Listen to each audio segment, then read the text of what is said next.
Punjabi radio ਜਗ੍ਹਾ ਸੇ ਸੁਣ ਰਹੇ ਸਾਰੇ ਸਰੋਤਿਆਂ ਨੂੰ ਬਲਵਿੰਦਰ ਕੌਰ ਵੱਲੋਂ ਪਿਆਰ ਭਰੀ ਸਤਿ ਸ਼੍ਰੀ ਅਕਾਲ। ਅਤੇ ਪ੍ਰੋਗਰਾਮ ਖਬਰ 'ਤੇ ਨਜ਼ਰ ਪ੍ਰੋਗਰਾਮ ਦੇ ਵਿੱਚ ਸਾਡੇ ਨਾਲ ਹੋਣਗੇ ਬਲਤੇਜ ਪੰਨੂ ਜੀ, ਦੱਸਣਗੇ ਭਾਰਤ ਵਿੱਚ ਪੰਜਾਬ ਦੇ ਵਿੱਚ ਕੀ ਕੁਛ ਵਾਪਰਿਆ।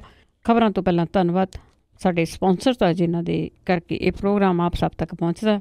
ਸਤਨਾਮ ਸਿੰਘ ਸ਼ੇਰਗਿੱਲ, ਸਲਮਾ, ਗੁਰਦੀਪ ਸਿੰਘ ਬਿਰਦੀ, ਕਲੋਬਸ, Ashanjit Singh Kaloti Yuba City, Sukhwinder Singh, Jasvir Kaur Fremont, Gurdawar Singh, Manjit Kaur Yuba City, Khalsa insurance agency ਸਾਨੂੰ ਜਿਨ੍ਹਾਂ ਦਾ ਫੋਨ ਨੰਬਰ 4082722500। ਹਰ ਇੱਕ ਤਰ੍ਹਾਂ ਦੀ ਇੰਸ਼ੋਰੈਂਸ ਕਰਾ ਸਕਦੇ ਹੋ। ਸ਼ਿਕਾਗੋ ਪੀਜ਼ਾ ਵਿਦ ਟਵਿਸਟ, ਜਿਨ੍ਹਾਂ ਤੋਂ ਹਰ ਇੱਕ ਤਰ੍ਹਾਂ ਦਾ ਪੀਜ਼ਾ ਆਰਡਰ ਕਰ ਸਕਦੇ ਹੋ। ਪੀਜ਼ਾ ਆਰਡਰ ਕਰਨ ਲਈ ਵਿਜ਼ਿਟ ਕਰ ਸਕਦੇ ਹੋ www.chicagopizzatwist.com। 15% ਆਫ ਲੈਣ ਲਈ ਕੋਡ ਭਰ ਸਕਦੇ ਹੋ 1313। ਬਹੁਤ ਬਹੁਤ ਧੰਨਵਾਦ ਕਰਦੇ ਹਾਂ। ਪ੍ਰੋਗਰਾਮ ਨੂੰ ਸਪੋਂਸਰ ਕੀਤਾ, ਸਭ ਤੱਕ ਪਹੁੰਚਾਇਆ, ਸਾਡੇ ਨਾਲ ਜੁੜ ਚੁੱਕੇ ਨੇ ਬਲਤੇਜ ਪੰਨੂ ਜੀ। ਸਤਿ ਸ਼੍ਰੀ ਅਕਾਲ, ਸਵਾਗਤ ਹੈ ਜੀ। ਸਤਿ ਸ਼੍ਰੀ ਅਕਾਲ ਜੀ, ਧੰਨਵਾਦ ਜੀ, ਬਹੁਤ ਮਿਹਰਬਾਨੀ ਜੀ। ਹਾਂਜੀ, ਗੱਲ ਕਰਦੇ ਹਾਂ ਜੀ ਲੋਕਾਂ ਨੂੰ ਜਿਹੜੇ ਲੋਕ ਲੁਭਾਊ ਜਾਂ ਜੁਮਲੇ ਛੱਡਣ ਵਾਲੀਆਂ ਜਿਹੜੀ ਪਾਰਟੀ ਆ, ਉਹਨਾਂ ਨੇ ਹੋਰ ਐਲਾਨ ਕੀਤੇ ਆ ਕਿ ਆਹ ਚੀਜ਼ਾਂ ਦੇਵਾਂਗੇ ਕਿਉਂਕਿ ਵੋਟਾਂ ਸਾਹਮਣੇ ਆ ਗਈਆਂ। ਚਲੋ ਜੁਮਲੇ ਹੀ ਹੈ ਜੀ ਬਹੁਤੇ ਇਹਦੇ ਵਿੱਚ ਵੀ, ਜਿਹੜੇ ਮਤਲਬ ਕਿ ਮੁੱਖ ਮੰਤਰੀ ਪੰਜਾਬ ਨੇ ਇਹਨੂੰ ਜੁਮਲਾ ਬਜਟ ਹੀ ਜਿਹੜਾ ਵੀ ਉਹ ਐਲਾਨ ਕੀਤਾ। ਜੇ ਇਹਨੂੰ ਤੁਸੀਂ ਭੋਖ ਲਓ, ਇਹਨੂੰ ਵਿਚਾਰ ਲਓ, ਤਾਂ ਇਉਂ ਆ ਜੀ ਕਿ ਜਿਹੜੀ ਖੱਲ ਹੈ ਉਹ ਕੋਈ ਹੋਰ ਪਾ ਕੇ ਤੇ ਅੰਦਰ ਜਿਹੜਾ ਵੀ ਉਹ ਕੁਛ ਹੋਰ ਦੇ। ਤਾਂ ਇਉਂ ਲੱਗਦਾ ਹੈ ਕਿ 5 ਸਾਲਾਂ ਦੇ ਦੌਰਾਨ ਜੋ ਕੁਛ ਕਰਨਾ ਸੀਗਾ ਸਰਕਾਰ ਨੇ, ਉਹ ਕਿਸੇ ਜਗ੍ਹਾ ਦੇ ਉੱਤੇ ਜਿਹੜਾ ਵੀ ਹੋਇਆ ਨਹੀਂ। ਤੇ ਇਸੇ ਕਰਕੇ ਉਹ 22 ਦੀ ਗੱਲ ਹੀ ਬਹੁਤੀ ਜਿਹੜੀ ਵੀ ਉਹ ਕਰਦੇ ਰਹੇ ਆ ਕਿ 22 ਚੌ ਕਰਾਂਗੇ, 22 ਚਾਹ ਕਰਾਂਗੇ। 19 ਵਾਲਾ ਜਿਹੜਾ ਵੀ ਉਹ ਭੁੱਲਿਆ ਰਿਹਾ। ਜਿਹੜੇ ਨੌਜਵਾਨ ਨੇ ਉਹਨਾਂ ਦੇ ਵਾਸਤੇ ਕੋਈ ਯੋਜਨਾ ਇਹਦੇ ਵਿੱਚ ਹੈ ਨਹੀਂ, ਬਾਵਜੂਦ ਇਹਦੇ ਕਿ 5 ਸਾਲਾਂ ਦੇ ਵਿੱਚ ਬੇਰੁਜ਼ਗਾਰੀ 230% ਜਿਹੜੀ ਹੈ ਜੀ ਉਹ ਵਧੀ ਹੈ। ਜਿਹੜੀ ਨੌਕਰੀਆਂ ਜਿਹੜੀਆਂ UPA ਸਰਕਾਰ ਦੇ 2 ਦੀ ਤੁਲਨਾ ਦੇ ਮੁਤਾਬਕ 53% ਜਿਹੜੀਆਂ ਘੱਟ ਹੋਈਆਂ, ਪਰ ਇਹਦੇ ਵਿੱਚ ਕੋਈ ਇਹਦੇ ਵਾਸਤੇ ਨਹੀਂ ਜਿਹੜਾ ਜੀ ਉਹ ਕੀਤਾ ਗਿਆ ਜੀ। ਸਮਾਰਟ ਸਿਟੀ ਦਾ ਬੜਾ ਰੌਲਾ ਪਾਇਆ ਸੀ, ਤੁਹਾਨੂੰ ਯਾਦ ਹੋਣਾ, ਆਹ ਸਮਾਰਟ ਸਿਟੀ ਬਣ ਜੂ, ਕਿੰਨੀਆਂ ਸਮਾਰਟ ਸਿਟੀ ਐਲਾਨ ਦਿੱਤੀਆਂ, ਉਹਦੇ ਉੱਤੇ ਕਿਸੇ ਜਗ੍ਹਾ ਦੇ ਉੱਤੇ ਕੋਈ ਇੱਟ ਲੱਗੀ ਅੱਜ ਤੱਕ ਕਿਸੇ ਨੂੰ ਨਹੀਂ ਪਤਾ। ਲੁਧਿਆਣਾ ਸਮਾਰਟ ਸਿਟੀ ਬਣਨਾ ਸੀਗਾ, ਮੈਂ ਸਿੰਬੋਲਿਕ ਰੂਪ ਤੁਹਾਨੂੰ ਦੱਸ ਰਿਹਾ, ਜਦੋਂ ਤੁਸੀਂ ਲੰਘਦੇ ਇੱਕ ਜਿਹੜਾ ਅਜੇ ਅਣਬਣਿਆ ਜਿਹਾ ਜਿਹੜਾ ਫਲਾਈਓਵਰ ਹੈ, ਉਹਦੇ ਜਿਹੜੇ ਪਿੱਲਰ ਨੇ ਉਹਦੇ ਉੱਤੇ ਲਿਖਿਆ ਹੈ ਵੀ ਸਮਾਰਟ ਸਿਟੀ 'ਚ ਤੁਹਾਡਾ ਸਵਾਗਤ ਹੈ। ਬਸ ਇੰਨਾ ਕੁ ਰੰਗ ਜਿਹੜਾ ਜੀ ਉਹ ਲਾ ਦਿੱਤਾ ਗਿਆ। ਸਮਾਰਟ ਸਿਟੀ ਕਿੱਥੇ ਆ ਇਹ ਕੁਛ ਨਹੀਂ ਜਿਹੜਾ ਜੀ ਉਹ ਪਤਾ। ਸਾਰੀਆਂ ਗੱਲਾਂ ਪੁਰਾਣੀਆਂ ਜਿਹੜੀਆਂ ਦੀ ਉਹ ਦੁਹਰਾ ਦਿੱਤੀਆਂ। ਜਿਹੜਾ 59 ਮਿੰਟ ਦੇ ਵਿੱਚ 1 ਕਰੋੜ ਤੱਕ ਦੇ ਕਰਜ਼ ਦੇਣ ਦੀ ਯੋਜਨਾ, ਇਹ ਕਿਹਾ ਕਿ 25% ਸਮਾਨ ਛੋਟੇ ਕਾਰੋਬਾਰੀਆਂ ਤੋਂ ਖਰੀਦਿਆ ਜਾਊਗਾ। ਇਹ ਇੱਕ ਜੁਮਲਾ ਹੈ, ਕਿਵੇਂ ਖਰੀਦਿਆ ਜਾਊਗਾ ਇਹਦੀ ਕੋਈ ਡਿਟੇਲ ਜਿਹੜੀ ਉਹ ਨਹੀਂ ਹੈਗੀ। ਬੇਟੀ ਬਚਾਓ ਜਿਹੜੀ ਸੀ ਉਹ ਮਹਿਜ਼ ਕਾਗਜ਼ਾਂ ਦੇ ਵਿੱਚ ਜਿਹੜੀ ਦੀ ਉਹ ਰਹਿ ਗਈ। ਔਰ ਇਹ ਕਿਹਾ ਗਿਆ ਜੀ ਕਿ ਜਿਹੜੇ LPG ਕਨੈਕਸ਼ਨ ਸੀਗੇ ਜੀ ਉਹ 6 ਕਰੋੜ ਵੰਡੇ ਜਿਹੜੇ ਜੀ ਉਹ ਜਾ ਚੁੱਕੇ ਆ। ਕਿੱਥੇ ਵੰਡੇ ਗਏ ਆ? ਉਹਨਾਂ ਕੋਲੇ ਗੈਸ ਜੋਗੇ ਪੈਸੇ ਹੈਗੇ ਆ ਲੈਣ ਦੇ, ਜਾਂ ਉਹਨਾਂ ਨੂੰ ਸਟੋਵ ਦੇ ਕੇ ਜਿਹੜਾ ਜੀ ਉਹ ਸਾਰ ਦਿੱਤਾ ਗਿਆ? ਇਹ ਸਾਰਾ ਕੁਝ ਜਿਹੜਾ ਸੀਗਾ ਜੀ ਮਹਿਜ਼ ਜੁਮਲਿਆਂ ਤੋਂ ਵੱਧ ਜਿਹੜਾ ਉਹ ਹੋਰ ਬਹੁਤਾ ਨਹੀਂ ਗਾ ਜੀ। ਅੱਛੇ ਦਿਨਾਂ ਦੀ ਆਖਰੀ ਉਮੀਦ ਵੀ ਜਿਹੜੀ ਹੈ ਜੀ ਉਹ ਖਤਮ ਹੋ ਗਈ ਆ। ਅਜਿਹਾ ਕੁਝ ਜਿਹੜਾ ਜੀ ਉਹ ਲੋਕ ਕਹਿ ਰਹੇ ਆ। ਜਿਹੜੇ ਸਨਅਤਕਾਰ ਨੇ ਉਹ ਆਪਣੀ ਜਗ੍ਹਾ ਦੇ ਉੱਤੇ ਜਿਹੜੇ ਜੀ ਉਹ ਨਿਰਾਸ਼ ਨੇ। ਜੇ ਪੰਜਾਬ ਦੇ ਆਪਾਂ ਗੱਲ ਕਰੀਏ ਤਾਂ ਸਨਅਤਕਾਰ ਜਿਹੜੇ ਆ ਜੀ ਉਹ ਇਹ ਕਹਿੰਦੇ ਆ ਕਿ ਅਖੀਰਲੇ ਬਜਟ ਦੇ ਵਿੱਚ ਸਨਅਤਕਾਰਾਂ ਲਈ ਸਿਰਫ MSMI ਨੂੰ 2% ਵਿਆਜ 'ਚ ਛੋਟ ਤੋਂ ਇਲਾਵਾ ਹੋਰ ਕੁਝ ਵੀ ਨਹੀਂ ਦਿੱਤਾ ਗਿਆ। ਔਰ ਉਹਨਾਂ ਨੇ ਇਹ ਕਿਹਾ ਕਿ ਸਨਅਤਾਂ ਲਈ GST ਦੀਆਂ ਦਰਾਂ ਦੇ ਵਿੱਚ ਸੋਧ ਕਰਨਾ ਜ਼ਰੂਰੀ ਸੀਗਾ। ਜਿਹੜੀ ਸਾਈਕਲ ਸਨਅਤ ਹੈ ਉਹਦੇ ਸਨਅਤਕਾਰ ਜਿਹੜੇ ਨੇ ਜੀ ਉਹ ਕਹਿੰਦੇ ਆ ਕਿ ਇਹ ਬਜਟ ਸਿੱਧੇ ਤੌਰ ਦੇ ਉੱਤੇ ਟੂਣਾ ਵਾਲਾ ਬਜਟ ਜਿਹੜਾ ਜੀ ਉਹ ਕਿਹਾ ਜਾ ਸਕਦਾ ਹੈ। ਉਹ ਕਹਿੰਦੇ ਕਿ ਹਰ ਵਰਗ ਨੂੰ ਕੁਛ ਵੀ ਨਹੀਂ ਜਿਹੜਾ ਜੀ ਉਹ ਮਿਲਿਆ, ਸਨਅਤਾਂ ਦੇ ਪੱਲੇ ਕੁਛ ਵੀ ਨਹੀਂ ਜਿਹੜਾ ਜੀ ਪਿਆ। ਉਹ ਕਹਿੰਦੇ ਕਿ ਸਨਅਤਕਾਰਾਂ ਨੂੰ ਆਸ ਸੀ ਕਿ GST ਦੀਆਂ ਸਲੈਬਾਂ ਦੇ ਵਿੱਚ ਬਦਲਾਅ ਜਿਹੜਾ ਜੀ ਉਹ ਕੀਤਾ ਜਾਊਗਾ, ਪਰ ਇਸ ਤਰ੍ਹਾਂ ਦਾ ਕੁਛ ਨਹੀਂ ਹੋਇਆ। ਜੇ ਵੱਡਾ ਇੱਕ ਵੋਟ ਬੈਂਕ ਜਿਹਦਾ ਚਰਚਾ ਹੁੰਦਾ, ਸਿਰਫ ਚਰਚਾ ਹੁੰਦਾ, ਕਿਸਾਨਾਂ ਦੇ ਜਿਹੜੇ ਦੁੱਖ ਨੇ ਜੀ ਉਹਨਾਂ ਦਾ ਦਾਰੂ ਨਹੀਂ ਬਣ ਸਕਿਆ ਜੀ। ਜਿਹੜਾ ਮੌਜੂਦਾ ਬਜਟ ਹੈ ਇਹਦੇ ਵਿੱਚ ਕੁਛ ਵੀ ਜਿਹੜਾ ਜੀ ਕਿਸੇ ਦੇ ਵਾਸਤੇ ਵੀ ਤੁਸੀਂ ਕਹਿ ਸਕਦੇ ਕੋਈ ਹੈ ਨਹੀਂ ਗਾ। ਇਉਂ ਕਿਹਾ ਜਾ ਸਕਦਾ ਕਿ ਦਿਸ਼ਾਹੀਣ ਜਿਹਾ ਜਿਹੜਾ ਜੀ ਇਹ ਬਜਟ ਹੈ। ਇਸੇ ਕਰਕੇ ਜੇ ਆਪਾਂ ਜਿਹੜੀ ਜਿੰਨੀ ਬਹਿਸ ਹੋ ਰਹੀ ਆ ਉਹ ਵੀ ਸੁਣੀਏ ਤੇ ਉਹਦੇ ਵਿੱਚੋਂ ਹਾਂ ਇੰਨਾ ਜ਼ਰੂਰ ਹੈ ਕਿ ਜਿਹੜੇ BJP ਦੇ ਕੁਝ ਚੈਨਲ ਨੇ ਉਹ ਹੁੱਬ ਕੇ ਬਹੁਤ ਜ਼ਿਆਦਾ ਜਿਹੜਾ ਜੀ ਉਹ ਦੱਸ ਰਹੇ ਆ, ਪਰ ਰਿਐਲਿਟੀ ਦੇ ਵਿੱਚ ਜੇ ਰੀਅਲ ਦੀ ਗੱਲ ਕਰੀਏ ਕਿ ਆਮ ਬੰਦਾ ਜਿਹੜਾ ਜੀ ਉਹਦੇ ਵਾਸਤੇ ਇਹਦੇ ਵਿੱਚ ਇਹਦੇ ਵਿੱਚੋਂ ਕੁਝ ਵੀ ਜਿਹੜਾ ਜੀ ਉਹ ਨਿਕਲਿਆ ਨਹੀਂ। ਨਿਕਲਣ ਦੀ ਆਸ ਵੀ ਬਹੁਤ ਜ਼ਿਆਦਾ ਹੈ ਨਹੀਂ ਸੀ, ਕਿਉਂਕਿ 5 ਸਾਲ ਜਿਸ ਤਰੀਕੇ ਦੇ ਨਾਲ ਸਰਕਾਰ ਜਿਹੜੀ ਹੈ ਜੀ ਉਹ ਚੱਲੀ ਆ, ਸਿਰਫ ਮਨ ਕੀ ਬਾਤ ਸੁਣਾਈ ਗਈ ਆ, ਲੋਕਾਂ ਦੇ ਮਨ ਕੀ ਬਾਤ ਤਾਂ ਸੁਣੀ ਹੀ ਨਹੀਂ ਗਈ। ਜੀ ਬਿਲਕੁਲ 5 ਸਾਲ ਚੁੱਪ ਕਰਕੇ ਬੈਠੇ ਰਹੇ ਆ। ਤੇ ਅੱਗੇ ਗੱਲ ਕਰਦੇ ਹਾਂ ਜੀ RSS ਤੇ ਹਿੰਦੂ ਪਰਿਸ਼ਦ ਨੂੰ, ਜਿਹੜੇ ਹਿੰਦੂ ਸਮਾਜ ਦੇ ਸੰਤ ਆ ਪੈ ਨਿਕਲੇ। ਜੀ ਇਹ ਮੁੱਦਾ ਤਾਂ ਤੁਸੀਂ ਕਹ ਲਓ ਭਖਾਉਣ ਦਾ ਇੱਕ ਤਰੀਕਾ ਵੀ ਜਿਹੜਾ ਜੀ ਹੋ ਸਕਦਾ ਹੈ, ਕਿਉਂਕਿ ਇਹੀ ਕੁਝ ਜਿਹੜਾ ਜੀ ਉਹ ਭਖਾਇਆ ਜਾਊਗਾ। ਇਹ ਰਿਪੋਰਟਾਂ ਪਿਛਲੇ ਦਿਨਾਂ ਤੋਂ ਚੱਲਦੀਆਂ ਨੇ ਕਿ ਜੇ ਮੰਦਰ ਮੁੱਦਾ ਜਿਹੜਾ ਜੀ ਉਹ ਭਖਦਾ ਤੇ ਮੁਲਕ ਦੇ ਵਿੱਚ ਜਿਹੜੀ ਟੈਨਸ਼ਨ ਹੈ ਉਹ ਪੈਦਾ ਹੋ ਸਕਦੀ ਹੈ। ਸ਼ਾਇਦ ਇਹ ਉਸ ਪਾਸੇ ਵੱਲ ਨੂੰ ਕਹਾਣੀ ਜਿਹੜੀ ਹੈ ਜੀ ਉਹ ਜਾ ਰਹੀ ਹੈ। ਪ੍ਰਯਾਗਰਾਜ ਦੇ ਵਿੱਚ ਜਿਹੜਾ ਸੰਗਮ ਤੱਟ ਹੈ ਉਹਦੇ ਉੱਤੇ ਕੁੰਭ ਦੇ ਬਹਾਨੇ ਰਾਮ ਮੰਦਿਰ ਨਿਰਮਾਣ ਦੇ ਮੁੱਦੇ ਨੂੰ ਹਵਾ ਦੇਣ ਦੀ ਕੋਸ਼ਿਸ਼ ਦੇ ਤਹਿਤ ਜਿਹੜੀ ਵਿਸ਼ਵ ਪਰਿਸ਼ਦ ਹੈ ਉਹਦੀ ਧਰਮ ਸੰਸਦ ਦੇ ਵਿੱਚ ਧਰਮ ਸੰਕਟ ਖੜਾ ਹੋ ਗਿਆ। ਧਰਮ ਸੰਸਦ ਦੇ ਦੂਜੇ ਦਿਨ ਜਿਹੜੇ ਸੰਘ ਦੇ ਪ੍ਰਮੁੱਖ ਨੇ ਮੋਹਨ ਭਾਗਵਤ, ਉਹਨਾਂ ਨੇ ਇਹ ਗੱਲ ਕਹੀ ਕਿ ਅਯੁੱਧਿਆ ਦੇ ਵਿੱਚ ਮੰਦਿਰ ਨਿਰਮਾਣ ਨੂੰ ਲੈ ਕੇ ਇਸ ਵੇਲੇ ਸਮਾਂ ਜਿਹੜਾ ਜੀ ਉਹ ਇੱਕ ਖਾਸ ਮੋੜ ਦੇ ਉੱਤੇ ਪਹੁੰਚ ਗਿਆ। ਉਹਨਾਂ ਨੇ ਕਿਹਾ ਕਿ ਮੈਂ ਸਮਝਦਾ ਹਾਂ ਕਿ 4-6 ਮਹੀਨਿਆਂ ਦੇ ਵਿੱਚ, ਮਤਲਬ ਕਿ ਚੋਣਾਂ ਦੇ ਸਮੇਂ ਦੇ ਵਿੱਚ ਉਥਲ ਪੁਥਲ ਦੇ ਵਿੱਚ ਕੁਝ ਹੋਇਆ ਤਾਂ ਠੀਕ ਹੈ, ਵਰਨਾ ਉਹਦੇ ਤੋਂ ਬਾਅਦ ਜ਼ਰੂਰ ਕੁਝ ਹੋਊਗਾ। ਇਹ ਇਸ਼ਾਰਾ ਉਹਨਾਂ ਦਾ ਜਿਹੜਾ ਸੀਗਾ ਇਹ ਕਿ ਜੇ BJP ਆਉਂਦੀ ਹੈ ਤਾਂ ਅਸੀਂ ਬਣਾ ਦਾਂਗੇ, ਨਹੀਂ ਆਉਂਦੀ ਤਾਂ ਫਿਰ ਮੁਸ਼ਕਲ ਜਿਹੜੀ ਹੈ ਜੀ ਉਹ ਖੜੀ ਕਰਨਗੇ ਜੀ, ਉਹ ਨਹੀਂ ਆਉਂਦੀ। ਮੰਦਿਰ ਤੋਂ ਉਹਨਾਂ ਨੇ ਕਿਹਾ ਕਿ 1-2 ਸਾਲਾਂ ਦੇ ਵਿੱਚ ਬਣੂਗਾ। ਹਾਲਾਂਕਿ 2 ਸੀਟਾਂ ਤੋਂ ਆਪਣੇ ਜਿਹੜਾ ਦੀ ਸੁਪਰ ਮੈਜੋਰਿਟੀ ਦੇ ਵਿੱਚ ਕੇਂਦਰ ਦੀ ਸਰਕਾਰ ਦੇ ਉੱਤੇ ਕਾਬਜ਼ ਹੋਣ ਤੱਕ ਮੰਦਿਰ ਦਾ ਮੁੱਦਾ ਹੀ ਅਹਿਮ ਮੁੱਦਾ BJP ਦੇ ਵਾਸਤੇ ਰਿਹਾ।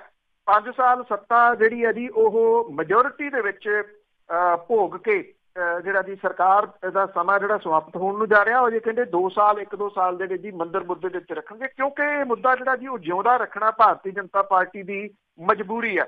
ਉਹਨਾਂ ਨੇ ਕਿਹਾ ਕਿ ਮੰਦਿਰ ਨਿਰਮਾਣ ਦੀ ਤਰੀਕ ਦਾ ਐਲਾਨ ਜਿਹੜਾ ਜੀ ਛੇਤੀ ਕੀਤਾ ਜਾਊਗਾ, ਪਰ ਇੱਥੇ ਜਿਹੜੇ 2 ਦਰਜਨ ਦੇ ਕਰੀਬ ਜਿਹੜੇ ਸੰਤ ਸੀਗੇ ਜੀ ਉਹ ਮੋਹਨ ਭਾਗਵਤ ਦੀ ਗੱਲ ਸੁਣਦਿਆਂ ਨਾਰਾਜ਼ ਹੋ ਗਏ। ਉਹਨਾਂ ਨੇ ਇਹ ਗੱਲ ਕਹੀ ਕਿ ਹੁਣ ਵਿਸ਼ਵ ਹਿੰਦੂ ਪਰਿਸ਼ਦ ਤੇ RSS ਨੂੰ ਹੋਰ ਸਮਾਂ ਉਹ ਨਹੀਂ ਦੇਣਗੇ। ਜਦੋਂ ਇਹ ਹੰਗਾਮਾ ਹੋਇਆ ਉਸ ਵੇਲੇ ਮੰਚ ਦੇ ਉੱਤੇ ਸੰਤ ਨਿਰਤਿਆ ਗੋਪਾਲ ਦਾਸ ਵੀ ਮੌਜੂਦ ਸੀ। ਸਾਧੂ ਸੰਤਾਂ ਨੇ ਭਾਗਵਤ ਨੂੰ ਇਹ ਕਿਹਾ ਕਿ ਮੰਦਿਰ ਨਿਰਮਾਣ ਦੀ ਤਰੀਕ ਦੱਸੋ, ਅਸੀਂ ਇੱਥੇ ਸਿਆਸੀ ਬਿਆਨ ਜਿਹੜਾ ਉਹ ਸੁਣਨ ਦੇ ਵਾਸਤੇ ਨਹੀਂ ਆਏ। ਤੇ ਜਿੰਨੇ ਸਾਧੂ ਸੀਗੇ ਜੀ ਉਹਨਾਂ ਨੇ ਇਹ ਮੰਗ ਬਾਰ-ਬਾਰ ਜਿਹੜੀ ਸੀ ਉਹ ਕੀਤੀ। ਜਦੋਂ ਤਰੀਕ ਨਹੀਂ ਦਿੱਤੀ ਤਾਂ ਇਹ ਮੰਚ ਵੱਲ ਨੂੰ ਜਿਹੜਾ ਜੀ ਉਹ ਵਧਣ ਲੱਗੇ ਔਰ ਉਹਨਾਂ ਨੂੰ ਰੋਕਣ ਦੇ ਵਾਸਤੇ ਵਿਸ਼ਵ ਹਿੰਦੂ ਪਰਿਸ਼ਦ ਦੇ ਜਿਹੜੇ ਕਾਰਕੁਨ ਸੀਗੇ ਉਹ ਅੱਗੇ ਵਧੇ। ਹੰਗਾਮਾ ਜਿਹੜਾ ਸੀ ਉਹ ਸ਼ੁਰੂ ਹੋ ਗਿਆ। ਫਿਰ ਜਿਹੜੇ ਇਹ ਸੰਤ ਸੀਗੇ ਤੇ ਵਿਸ਼ਵ ਹਿੰਦੂ ਪਰਿਸ਼ਦ ਦੇ ਜਿਹੜੇ ਕਾਰਕੁਨ ਸੀਗੇ ਉਹ ਆਪਸ ਦੇ ਵਿੱਚ ਖੈਬੜ ਪਏ ਔਰ ਖੈਬੜ ਤੋਂ ਬਾਅਦ ਜਿਹੜਾ ਸੀਗਾ ਜੀ ਬੇਸ਼ੱਕ ਇਹ ਜਿਹੜੇ ਸੰਤ ਸੀਗੇ ਉਹਨਾਂ ਨੂੰ ਸਟੇਜ ਦੇ ਵੱਲ ਨੂੰ ਤਾਂ ਜਾਣ ਜਿਹੜਾ ਜੀ ਉਹ ਨਹੀਂ ਦਿੱਤਾ ਗਿਆ, ਪਰ ਜਿਹੜੀ ਬੁਲਾਈ ਹੋਈ ਇਹ ਮੀਟਿੰਗ ਸੀਗੀ ਜੀ ਜਿਹਨੂੰ ਧਰਮ ਸੰਸਦ ਨਾਮ ਦਿੱਤਾ ਗਿਆ ਸੀਗਾ, ਉੱਥੇ ਧਰਮ ਸੰਕਟ ਜਿਹੜਾ ਸੀ ਉਹ ਜ਼ਰੂਰ ਖੜਾ ਹੋ ਗਿਆ। ਜੀ ਬਿਲਕੁਲ, ਇਹ ਤਾਂ ਮੁੱਦਾ SYL ਨਹਿਰ ਵਾਂਗ ਆ ਤੇ ਉਹ ਵੀ ਰੱਖਿਆ ਵੋਟਾਂ ਦੇ ਲਈ। ਤੇ ਅੱਗੇ ਆਪਾਂ ਅਕਾਲੀ ਦਲ ਦੀ ਜੇ ਗੱਲ ਕਰੀਏ, ਬਜਟ ਤੇ ਤਾਂ ਉਹਨਾਂ ਨੇ ਚੁੱਪ ਧਾਰੀ ਹੋਈ ਆ, ਕੁਛ ਨਹੀਂ ਕਿਹਾ, ਨਹੀਂ ਤਾਂ ਬਹੁਤ ਗਾਉਂਦੇ ਹੁੰਦੇ ਬਹੁਤ ਵਧੀਆ ਆ, ਪਰ ਸਿਕੰਦਰ ਮਲੂਕਾ ਬੋਲਿਆ। ਬਿਲਕੁਲ ਜੀ, ਕਿਉਂਕਿ ਬਜਟ ਆਉਣ ਦੀ ਦੇਰ ਹੈ। ਉਸੇ ਵੇਲੇ ਜਿੱਦਾਂ ਤੁਸੀਂ ਇਹ ਕਹਿ ਲਓ ਕਿ ਘੜੇ ਘੜਾਏ ਬਿਆਨ ਜਿਹੜੇ ਆ ਜਦੋਂ BJP ਦੀ ਸਰਕਾਰ ਦੇ ਪਿਛਲੇ ਬਜਟ ਰਹੇ ਆ ਉਹ ਸਟੈਂਪ ਲਾ ਕੇ ਨਾਲ ਦੀ ਨਾਲ ਜਿਹੜਾ ਜੀ ਉਹ ਅਕਾਲੀ ਦਲ ਲਾਗੂ ਕਰ ਦਿੰਦਾ ਜੀ ਕਿ ਬਹੁਤ ਵਧੀਆ ਬਜਟ ਆਇਆ ਜੀ, ਕਮਾਲ ਕਰਤੀ, ਸਾਰੇ ਜਿਹੜੇ ਹੈਗੇ ਨੇ ਉਹਨਾਂ ਦੇ ਵਾਸਤੇ ਇਹ ਬਜਟ ਜਿਹੜਾ ਜੀ ਨਵੀਂ ਦਿਸ਼ਾ ਤੈਅ ਕਰੂਗਾ। ਹੁਣ ਤਾਂ ਲਫ਼ਜ਼ ਵੀ ਯਾਦ ਆ ਜੀ ਸਾਰਿਆਂ ਨੂੰ ਕਿ ਕਿਹੜੇ ਕਿਹੜੇ ਲਫ਼ਜ਼ ਉਹਦੇ ਵਿੱਚ ਹੁੰਦੇ, ਕਿਉਂਕਿ ਉਹ ਸਟੈਂਡਰਡ ਆ ਜਿਹੜੇ ਵੀ ਉਹ ਬਣੇ ਹੋਏ, ਉਹਦੇ ਉੱਤੇ ਸਟੈਂਪ ਹੀ ਕਰਨੀ ਹੁੰਦੀ ਆ। ਇੱਕ ਬਿਆਨ ਜਿਹੜਾ ਜੀ ਉਹ ਪ੍ਰਕਾਸ਼ ਸਿੰਘ ਬਾਦਲ ਹੋਰਾਂ ਦਾ ਆ ਜਾਂਦਾ, ਇੱਕ ਬਿਆਨ ਸੁਖਬੀਰ ਸਿੰਘ ਬਾਦਲ ਹੋਰਾਂ ਦਾ ਆ ਜਾਂਦਾ, ਤੀਜਾ ਬਿਆਨ ਸੈਂਟਰ ਦੇ ਵਿੱਚ ਮੰਤਰੀ ਬਣੇ ਹਰਸਿਮਰਤ ਕੌਰ ਬਾਦਲ ਹੋਰਾਂ ਦਾ ਆ ਜਾਂਦਾ। ਹੈਰਾਨਗੀ ਵਾਲੀ ਗੱਲ ਇਹ ਰਹੀ, ਬਜਟ ਆ ਗਿਆ, ਜਿਹੜੇ ਨੇਤਾ ਜਿਨ੍ਹਾਂ ਨੂੰ ਕੋਈ ਬਹੁਤਾ ਪੁੱਛਦਾ ਪਛਦਾ ਵੀ ਨਹੀਂ ਉਹ ਵੀ ਇਸ ਮੌਕੇ ਦੇ ਉੱਤੇ ਅਖਬਾਰਾਂ ਦੇ ਵਿੱਚ ਬਿਆਨ ਲਾਉਣ ਦੇ ਚੱਕਰ ਦੇ ਵਿੱਚ ਬਜਟ ਦੇ ਉੱਤੇ ਕੁਛ ਨਾ ਕੁਛ ਜਿਹੜਾ ਜੀ ਉਹ ਬੋਲ ਜਾਂਦੇ ਆ ਵੀ ਚਲੋ ਖਬਰ ਤਾਂ ਲੱਗੂਗੀ, ਉਹ ਵੀ ਬੋਲ ਗਏ। ਪਰ ਪ੍ਰਧਾਨ ਸਾਹਿਬ ਪਤਾ ਨਹੀਂ ਕਿੱਥੇ ਜਿਹੜਾ ਜੀ ਚੁੱਪ ਕਰਕੇ ਬਹਿ ਗਏ। ਕਿਸੇ ਨੇ ਕੋਈ ਇਸ ਬਜਟ ਦੇ ਬਾਰੇ ਦੇ ਵਿੱਚ ਹੀਲ ਹੁਜਤ ਨਾ ਨੁੱਕਰ ਜਿਹੜੀ ਜੀ ਉਹ ਕੀਤੀ ਨਹੀਂ। ਇੱਥੋਂ ਤੱਕ ਕਿ ਕੇਂਦਰੀ ਮੰਤਰੀ ਹਰਸਿਮਰਤ ਕੌਰ ਬਾਦਲ ਹੋਰੀ ਵੀ ਇਸ ਬਜਟ ਦੇ ਉੱਤੇ ਚੁੱਪ ਧਾਰ ਗਏ। ਇਹਦੇ ਉੱਤੇ ਜਿਹੜਾ ਜੀ ਤਕਰੀਬਨ ਜਿਹਨੂੰ ਇਹ ਕਿਹਾ ਜਾਂਦਾ ਕਿ ਅਕਾਲੀ ਦਲ ਦੀ ਲੈਬੋਰਟਰੀ ਹੈ ਜੀ, ਉਹਨਾਂ ਨੇ ਚੈੱਕ ਕਰਨਾ ਹੁੰਦਾ ਕਿ ਮੌਸਮ ਕਿਹੋ ਜਿਹਾ, ਉਹ ਜ਼ਰੂਰ ਬੋਲੇ ਨੇ ਸਿਕੰਦਰ ਸਿੰਘ ਮਲੂਕਾ ਹੋਰਾਂ ਨੂੰ, ਕਿਉਂਕਿ ਵਿਦੇਸ਼ਾਂ ਦੇ ਵਿੱਚ ਵੀ ਉਹ ਭੇਜ ਦਿੰਦੇ ਆ ਵੀ ਜਾ ਕੇ ਚੈੱਕ ਕਰਕੇ ਆਓ ਲੋਕਾਂ ਦਾ ਕਿਹੋ ਜਿਹਾ ਜਿਹੜਾ ਦੀ ਮਾਹੌਲ ਹੈ। ਇੱਥੇ ਵੀ ਸ਼ਾਇਦ ਚੈੱਕ ਕਰਨ ਦੇ ਵਾਸਤੇ ਮਲੂਕਾ ਨੂੰ ਜਿਹੜਾ ਦੀ ਮੌਕਾ ਮਿਲਿਆ ਤੇ ਮਲੂਕਾ ਹੋਰੀ ਜਿਹੜਾ ਦੀ ਬੋਲੇ ਨੇ ਬਜਟ ਦੇ ਉੱਤੇ, ਔਰ ਇਹ ਜਿਹੜਾ ਜੀ ਕਹਿ ਦਿੱਤਾ ਕਿ ਜਿਹੜਾ ਨਵਾਂ ਬਜਟ ਜਿਹੜਾ ਜੀ ਉਹ ਜਾਰੀ ਹੋਇਆ ਉਹ ਕਿਸਾਨਾਂ ਦਾ ਮਾਰੂ ਜਿਹੜਾ ਜੀ ਉਹ ਬਜਟ ਹੈ। ਔਰ ਇਹ ਵੀ ਜਿਹੜਾ ਜੀ ਕਹਿ ਦਿੱਤਾ ਕਿ ਕਿਸਾਨਾਂ ਦੇ ਵਾਸਤੇ ਇਹਦੇ ਵਿੱਚ ਕਿਸੇ ਕਿਸਮ ਦੀ ਕੋਈ ਰਾਹਤ ਜਿਹੜੀ ਹੈ ਜੀ ਉਹ ਨਹੀਂ ਦਿੱਤੀ ਗਈ। ਇਹ ਕਿਹਾ ਕਿ ਮੋਦੀ ਸਾਹਿਬ ਨੇ ਕਿਸਾਨਾਂ ਦੀਆਂ ਉਮੀਦਾਂ ਦੇ ਉੱਤੇ ਪਾਣੀ ਫੇਰ ਦਿੱਤਾ ਔਰ ਪੰਜਾਬ ਦੇ ਕਿਸਾਨਾਂ ਨੂੰ ਬਹੁਤ ਆਸਾਂ ਸੀ ਜਿਹੜੀਆਂ ਪੂਰੀਆਂ ਨਹੀਂ ਹੋਈਆਂ। ਕੇਂਦਰ ਸਰਕਾਰ ਦੇ ਵੱਲੋਂ ਪੇਸ਼ ਕੀਤੇ ਗਏ ਬਜਟ ਦੇ ਉੱਤੇ ਜਿਹੜਾ ਜੀ ਮਲੂਕੇ ਨੇ ਇਹ ਗੱਲ ਕਹੀ ਕਿ ਉਹਨਾਂ ਬਜਟ 'ਚ ਕਿਸਾਨਾਂ ਨੂੰ ਕੋਈ ਵੱਡੀ ਰਾਹਤ ਨਹੀਂ ਮਿਲੀ। 500 ਰੁਪਈਏ ਦੀ ਰਾਹਤ ਬਹੁਤ ਨਿਗੂਣੀ ਹੈ ਔਰ ਚੋਣਾਂ ਦੇ ਆਖਰੀ ਸਮੇਂ ਇਹਦੇ ਲਾਗੂ ਹੋਣ ਦੇ ਉੱਤੇ ਵੀ ਸਵਾਲ ਜਿਹੜੇ ਆ ਜੀ ਉਹ ਖੜੇ ਹੋ ਗਏ ਆ। ਇਹ ਵੀ ਗੱਲ ਕਹੀ ਕਿ ਕਿਸਾਨਾਂ ਨੂੰ ਰਾਹਤ ਦੇਣ ਲਈ ਤੇਲੰਗਾਨਾ ਤੇ ਉੜੀਸਾ ਸਰਕਾਰਾਂ ਦਾ ਮਾਡਲ ਜਿਹੜਾ ਜੀ ਉਹ ਅਪਣਾਇਆ ਜਾਣਾ ਚਾਹੀਦਾ ਸੀਗਾ। ਤੇਲੰਗਾਨਾ 'ਚ ਸਰਕਾਰ ਨੇ 10,000 ਰੁਪਏ ਪ੍ਰਤੀ ਏਕੜ ਦੇ ਹਿਸਾਬ ਦੇ ਨਾਲ ਕਿਸਾਨਾਂ ਨੂੰ ਹਰ ਸਾਲ ਰਾਹਤ ਦਿੱਤੀ ਹੈ ਔਰ ਕੇਂਦਰ ਸਰਕਾਰ ਨੂੰ ਚਾਹੀਦਾ ਹੈ ਕਿ ਉਹ 60 ਸਾਲ ਤੋਂ ਉੱਪਰ ਲੰਘ ਚੁੱਕੇ ਕਿਸਾਨਾਂ ਨੂੰ 5,000 ਰੁਪਏ ਪ੍ਰਤੀ ਮਹੀਨਾ ਪੈਨਸ਼ਨ ਜਿਹੜੀ ਉਹ ਦੇਵੇ। ਬਿਆਨ ਚੰਗੇ ਆ ਪਰ ਇਹ ਨਹੀਂ ਸਮਝ ਆਈ ਕਿ ਜਦੋਂ ਸਰਕਾਰ ਦੇ ਵਿੱਚ ਇਹ ਰਹੇ ਨੇ 2 ਸਾਲ ਤੋਂ ਉੱਪਰ ਦਾ ਸਮਾਂ ਤਾਂ ਜਿਹੜਾ ਭੋਗਿਆ ਇਹਨਾਂ ਨੇ, ਬਜਟ ਤਾਂ ਉਦੋਂ ਵੀ ਆਏ, ਪੰਜਾਬ ਦੇ ਕਿਸਾਨ ਵੀ ਉਹੀ ਸੀ, ਪੰਜਾਬ ਦੇ ਕਿਸਾਨਾਂ ਦੀਆਂ ਸਮੱਸਿਆਵਾਂ ਵੀ ਉਹੀ ਸੀ। ਜਦੋਂ ਇੱਥੇ ਪੰਜਾਬ ਦੇ ਕਿਸਾਨਾਂ ਨੂੰ ਨਕਲੀ ਪੈਸਟੀਸਾਈਡ ਇਹਨਾਂ ਦੇ ਆਗੂ ਵੇਚਦੇ ਰਹੇ ਉਹਨਾਂ ਦੇ ਬਾਰੇ ਤਾਂ ਅੱਜ ਤੱਕ ਜਿਹੜਾ ਜੀ ਇਹ ਬੋਲੇ ਨਹੀਂ। ਉਦੋਂ ਇਹ ਪੈਨਸ਼ਨਾਂ ਵਾਲਾ ਮੁੱਦਾ ਜਿਹੜਾ ਸੀਗਾ ਉਹ ਕੇਂਦਰ ਦੀ ਸਰਕਾਰ ਦੇ ਕੋਲ ਚੁੱਕਿਆ ਨਹੀਂ। ਉਦੋਂ ਤਾਂ ਤਾਰੀਫਾਂ ਕਰਦੇ ਨਹੀਂ ਥੱਕਦੇ ਸੀਗੇ ਜਿਹੜੇ ਜੀ ਉਹ ਬਜਟ ਦੀਆਂ।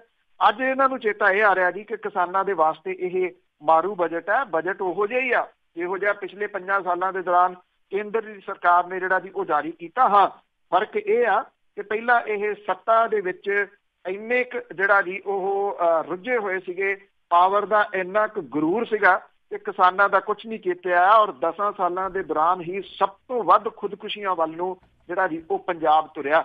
ਅੱਜ ਕਿਉਂਕਿ ਉੱਥੇ ਥੋੜੇ ਰਿੰਗ ਵੜਿੰਗ ਹੋ ਗਏ ਆ ਤਾਂ ਕਰਕੇ ਇਹਨਾਂ ਨੂੰ ਜਿਹੜਾ ਜੀ ਉਹ ਲੱਗ ਰਿਹਾ ਕਿ ਇਹ ਬਜਟ ਜਿਹੜਾ ਉਹ ਠੀਕ ਨਹੀਂ ਆਇਆ ਤੇ ਕਿਸਾਨਾਂ ਦੇ ਵਾਸਤੇ ਮਾਰੂ ਬਜਟ ਹੈ। ਕਿਉਂਕਿ ਕੁਰਸੀ ਆ ਜਿਹੜੀ ਨਾ ਉੱਪਰ ਇਹਨੂੰ ਖਿਸਕੀ ਜਾਂਦੀ ਹੈ ਤਾਂ ਕਰਕੇ ਇਹਨਾਂ ਨੂੰ ਵਾਕਿਆਂ ਦਾ ਚਿੱਤਾ ਆ ਰਿਹਾ। ਤੇ ਅੱਗੇ ਇਹਨਾਂ ਦੀ ਹੀ ਗੱਲ ਕਰਦੇ ਹਾਂ ਅਕਾਲੀ ਦਲ ਤੇ ਭਾਜਪਾ ਦੀ, ਇਹਨਾਂ ਦੇ ਵਿਚਕਾਰ ਦੂਰੀਆਂ ਵਧੀਆਂ। ਬਿਲਕੁਲ ਜੀ, ਇਹ ਕਿਹਾ ਜਾ ਰਿਹਾ ਹੈ ਕਿ 2 ਦਹਾਕਿਆਂ ਤੋਂ ਪੁਰਾਣੇ ਸਿਆਸੀ ਗੱਠਜੋੜ ਦੇ ਵਿੱਚ ਪੜੱਤਣ ਜਿਹੜੀ ਆ ਜੀ ਉਹ ਪਹਿਲੀ ਵਾਰੀ ਵੇਖਣ ਨੂੰ ਤਿੱਖੇ ਰੂਪ ਦੇ ਵਿੱਚ ਜਿਹੜੀ ਆ ਉਹ ਮਿਲ ਰਹੀ ਆ। ਅਕਾਲੀ ਦਲ ਨੇ ਆਪਣੇ ਪੁਰਾਣੇ ਸਿਆਸੀ ਭਾਈਵਾਲਾਂ ਦੇ ਨਾਲ ਜਿਹੜਾ ਜੀ ਇਹਦੇ ਉੱਤੇ ਵਿਚਾਰ ਕਰਨ ਦੇ ਵਾਸਤੇ ਕੋਰ ਕਮੇਟੀ ਦੀ ਵੀ ਸੱਦ ਲਈ ਹੈ ਕੱਲ੍ਹ ਨੂੰ ਚੰਡੀਗੜ੍ਹ ਦੇ ਵਿੱਚ।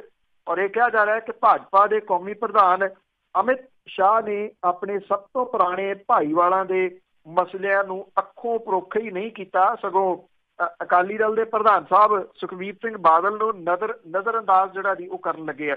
ਸ਼੍ਰੋਮਣੀ ਅਕਾਲੀ ਦਲ ਦੇ ਵਾਸਤੇ ਜਿਹੜੀ ਨਵੀਂ ਦਿੱਲੀ ਦੇ ਨਾਲ ਸੰਬੰਧਿਤ ਜਿਹੜਾ ਜੀ ਇੱਕ ਸੀਨੀਅਰ ਆਗੂ ਜਿਹੜਾ ਜੀ ਉਹ ਇਹ ਕਹਿੰਦਾ ਹੈ ਕਿ ਹਾਲ ਹੀ ਵਿੱਚ ਭਾਜਪਾ ਪ੍ਰਧਾਨ ਨੇ ਸ਼੍ਰੋਮਣੀ ਅਕਾਲੀ ਦਲ ਦੇ ਪ੍ਰਧਾਨ ਨੂੰ ਦਿੱਲੀ ਦੇ ਵਿੱਚ 2 ਵਾਰੀ ਮਿਲੀ ਸਮਾਂ ਦਿੱਤਾ ਪਰ ਸਮਾਂ ਦੇ ਕੇ ਮਿਲਿਆ ਨਹੀਂ। ਇਹ ਵੀ ਕਿਹਾ ਗਿਆ ਜੀ ਕਿ ਇੱਕ ਵਾਰੀ ਤਾਂ ਸੁਖਬੀਰ ਸਿੰਘ ਬਾਦਲ ਨੇ ਆਪਣੀ ਪਾਰਟੀ ਦੇ ਸੀਨੀਅਰ ਆਗੂਆਂ ਨੂੰ ਵੀ ਦਿੱਲੀ ਦੇ ਵਿੱਚ ਭਾਜਪਾ ਪ੍ਰਧਾਨ ਦੇ ਨਾਲ ਮੀਟਿੰਗ ਲਈ ਬੁਲਾ ਲਿਆ। ਭਾਜਪਾ ਪ੍ਰਧਾਨ ਦੇ ਜਿਹੜਾ ਰਵੱਈਆ ਜੀ ਉਹ ਅਕਾਲੀ ਦਲ ਦੇ ਆਗੂਆਂ ਨੇ ਇਹਦਾ ਸਖਤ ਨੋਟਿਸ ਜਿਹੜਾ ਜੀ ਉਹ ਲਿਆ।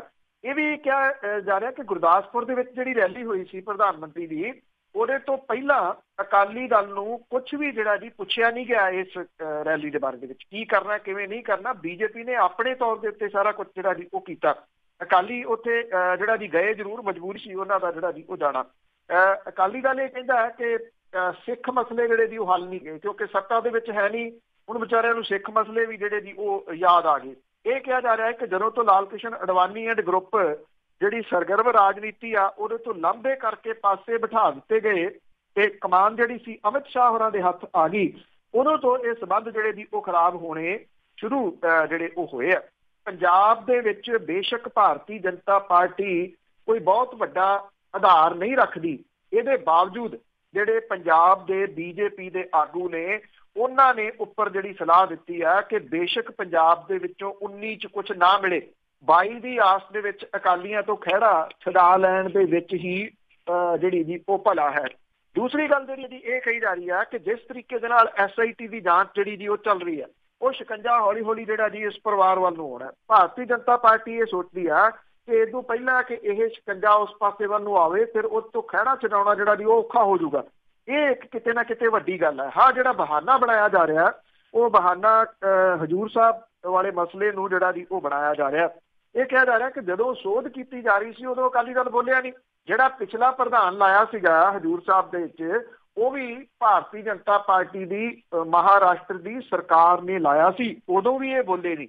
ਹੁਣ ਇੱਕਦਮ ਜਿਹੜਾ ਜੀ ਇਹ ਮਸਲਾ ਕੱਢ ਲਿਆ ਗਿਆ ਕਿ ਸਿੱਖਾਂ ਦੇ ਮਸਲਿਆਂ ਦੇ ਵਿੱਚ ਜਿਹੜਾ ਜੀ ਉਹ ਦਖਲ ਅੰਦਾਜ਼ੀ ਹੋ ਰਹੀ ਹੈ।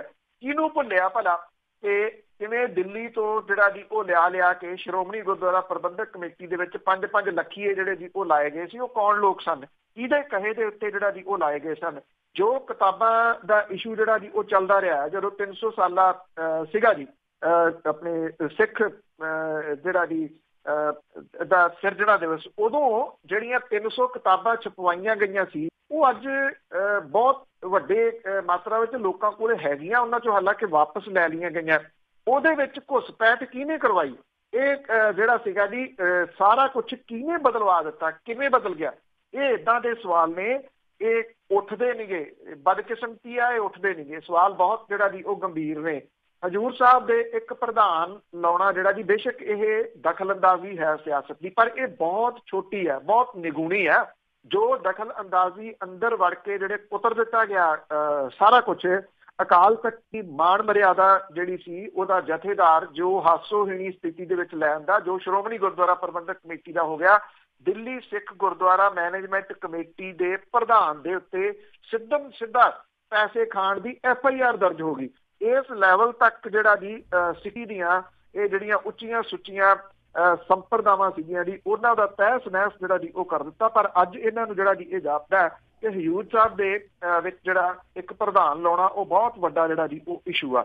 ਇਹ ਕਿਹਾ ਜਾ ਰਿਹਾ ਹੈ ਕਿ ਜਿਹੜੀ ਭਾਰਤੀ ਜਨਤਾ ਪਾਰਟੀ ਆ ਉਸ ਲਾਂਭੇ ਹੋਣ ਦੇ ਜਿਹੜਾ ਜੀ ਉਹ ਚੱਕਰ ਦੇ ਵਿੱਚ ਆ। ਪਰ ਇਹ ਸਭ ਕਾਸੇ ਦੇ ਵਿੱਚ ਇੱਕ ਜਿਹੜੀ ਅਹਿਮ ਗੱਲ ਆ ਉਹ ਵੇਖਣ ਵਾਲੀ ਇਹ ਆ ਕਿ ਬੇਸ਼ੱਕ ਮਨਜਿੰਦਰ ਸਿਰਸਾ ਬੋਲੇ, ਚੀਮਾ ਬੋਲੇ, ਮਲੂਕਾ ਬੋਲੇ, ਇਹਦੇ ਵਿੱਚ ਵੱਡੇ ਪ੍ਰਧਾਨ ਜਿਹੜੇ ਜੀ ਪ੍ਰਕਾਸ਼ ਸਿੰਘ ਬਾਦਲ, ਸੁਖਬੀਰ ਸਿੰਘ ਬਾਦਲ, ਹਰਸਿਮਰਤ ਕੌਰ ਬਾਦਲ ਹੋਰੀ ਅਜੇ ਜਿਹੜਾ ਜੀ ਉਹ ਚੁੱਪ ਬੈਠੇ ਆ। ਚੀਮੇ ਹੋਰਾਂ ਦਾ ਬਿਆਨ ਜਿਹੜਾ ਜੀ ਉਹ ਜ਼ਰੂਰ ਆਇਆ ਕਿ ਇਹਨਾਂ ਮਾਮਲਿਆਂ ਦੇ ਉੱਤੇ 3 ਫਰਵਰੀ ਨੂੰ ਟੀਮ ਜਿਹੜੀ ਆ ਜੀ ਉਹ ਬੁਲਾਈ ਗਈ ਆ। ਔਰ ਚੀਮਾ ਸਾਹਿਬ ਇਹ ਕਹਿੰਦੇ ਮੈਨੂੰ ਨਹੀਂ ਇਹ ਪਤਾ ਵੀ ਅਮਿਤ ਸ਼ਾਹ ਨੇ ਜਿਹੜਾ ਜੀ ਅੱਖੋਂ ਪਰੋਖੇ ਕੀਤਾ ਸੁਖਬੀਰ ਸਿੰਘ ਬਾਦਲ ਹੋਰਾਂ ਨੂੰ। ਵੈਸੇ ਉਹਨਾਂ ਨੂੰ ਬਹੁਤੀਆਂ ਗੱਲਾਂ ਪਤਾ ਨਹੀਂ ਹੁੰਦੀਆਂ, ਜਿਹੜੀਆਂ ਨਹੀਂ ਪਤਾ ਹੋਣ ਵਾਲੀਆਂ ਉਹ ਬਹੁਤ ਪਤਾ ਹੁੰਦੀਆਂ। ਇਹਨਾਂ ਨੇ ਸਾਡੇ ਧਾਰਮਿਕ ਥਾਵਾਂ ਤੇ ਕਰਪਸ਼ਨ ਫੈਲਾਈ ਜਿੱਦਾਂ ਦੇ ਆਪ ਸੀਗੇ। ਤੇ ਅੱਗੇ ਪੱਟੀ ਕਤਲਕਾਂਡ ਦੀ ਜੇ ਗੱਲ ਕਰੀਏ ਉਸ ਦੇ ਵਿੱਚ ਬਲਟੋਏ ਹੋਣੇ ਫਸਣਗੇ। ਦੇਖੋ ਜੀ, ਇਹ ਮਾਮਲਾ ਐਕਚੁਅਲੀ ਪਿਛਲੇ ਦਿਨਾਂ ਤੋਂ ਜਿਹੜਾ ਉਹ ਕਾਫੀ ਉੱਭਰਿਆ ਹੋਇਆ ਔਰ ਇਸ ਵੇਲੇ ਅਸਲ 'ਚ ਇਹਦੇ ਜਿਹੜਾ ਕ੍ਰੈਡਿਟ ਹੈ ਨਾ ਜੀ ਉਹ ਦੇਣਾ ਬਣਦਾ ਇੱਕ ਜਿਹੜੀ ਯੰਗ ਪੱਤਰਕਾਰ ਹੈ ਜਤਿੰਦਰ ਕੌਰ ਤੁੜ। ਇਹ ਉਹਨੂੰ ਇਹਦਾ ਕ੍ਰੈਡਿਟ ਜਿਹੜਾ ਜੀ ਉਹ ਦੇਣਾ ਬਣਦਾ, ਜਿਹਨੇ ਬੜੀ ਦਲੇਰੀ ਦੇ ਨਾਲ ਲਗਾਤਾਰ ਇਸ ਮਸਲੇ ਨੂੰ ਜਿਹੜਾ ਜੀ ਉਹ ਉਠਾਇਆ।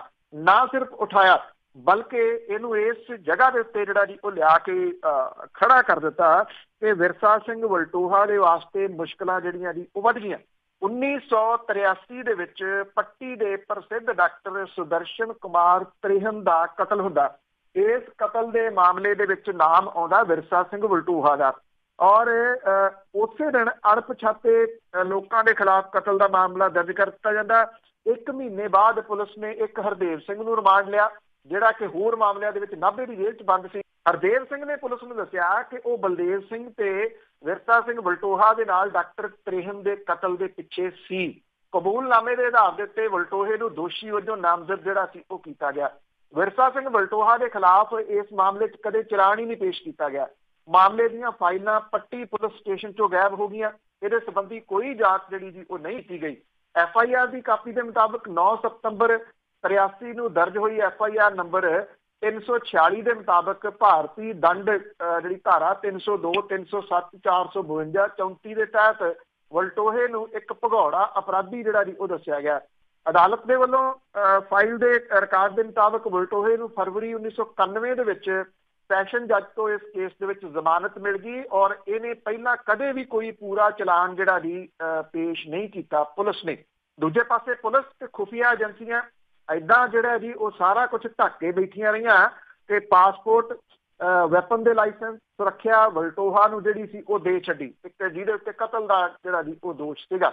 ਨਵੰਬਰ 1990 ਦੇ ਵਿੱਚ ਇਹ ਕੇਸ ਜਿਹੜਾ ਸੀ ਉਹ ਵੱਖਰਾ ਹੋ ਗਿਆ, ਇਹਨੂੰ ਵੱਖਰਾ ਕਰ ਦਿੱਤਾ। ਵੱਖਰਾ ਇਸ ਕਰਕੇ ਕਰਤਾ ਕਿ ਚਲਾਨ ਇਹ ਪੇਸ਼ ਨਹੀਂ ਸੀ ਹੋ ਰਿਹਾ, ਜਿਹੜੇ ਦੂਜੇ ਸੀਗੇ ਉਹਨਾਂ ਨੇ ਇਹ ਵੱਖਰਾ ਕਰਵਾ ਲਿਆ। ਹਰਦੇਵ ਸਿੰਘ ਤੇ ਬਲਦੇਵ ਸਿੰਘ ਨੂੰ ਬਰੀ ਕਰਕੇ ਅਦਾਲਤ ਨੇ ਆਪਣੇ ਆਦੇਸ਼ਾਂ ਦੇ ਵਿੱਚ ਕਿਹਾ ਸੀਗਾ ਕਿ ਇਸ ਗਰਸਾ ਪੱਖ ਦੇ ਮੁਤਾਬਕ ਡਾਕਟਰ ਤ੍ਰਿਹਨ ਸੁਖਜਿੰਦਰ ਕੌਰ ਨੂੰ ਗਲੂਕੋਸ ਦੇ ਰਹੇ ਸੀ, ਪਰ ਉਹਨੂੰ ਗਵਾਹੀ ਦੇਣ ਲਈ ਗਵਾਹ ਵਜੋਂ ਪੇਸ਼ ਕਰਨ ਦੀ ਗੱਲ ਨਹੀਂ ਕਹੀ ਗਈ ਕਿਉਂਕਿ ਡਾਕਟਰ ਤ੍ਰਿਹਨ ਸੁਖਜਿੰਦਰ ਕੌਰ ਨੂੰ ਅਟੈਂਡ ਕਰ ਰਹੇ ਸੀਗੇ ਤੇ ਉਹਨਾਂ ਦੀ ਗਵਾਹੀ ਇਸ ਘਟਨਾ ਲਈ ਜਿਹੜੀ ਹੋਣੀ ਚਾਹੀਦੀ ਸੀ। ਹੁਣ ਜਿਹੜਾ ਜੀ ਇਹ ਮਾਮਲਾ ਸਾਰਾ ਜਿਹੜਾ ਜੀ ਉਹ ਸਾਹਮਣੇ ਆਉਣ ਤੋਂ ਬਾਅਦ ਜਿਹੜਾ ਵਿਰਸਾ ਸਿੰਘ ਵਲਟੋਹਾ ਹੈ ਉਹਦੇ ਖਿਲਾਫ ਪੁਲਿਸ ਨੇ ਚਲਾਨ ਪੇਸ਼ ਕਰ ਦਿੱਤਾ ਔਰ ਵਿਰਸਾ ਸਿੰਘ ਵਲਟੋਹਾ ਨੂੰ ਹੁਣ ਇਹ ਮਰਡਰ ਟ੍ਰਾਇਲ ਦਾ ਸਾਹਮਣਾ ਕਰਨਾ ਜਿਹੜਾ ਜੀ ਉਹ ਪਊਗਾ।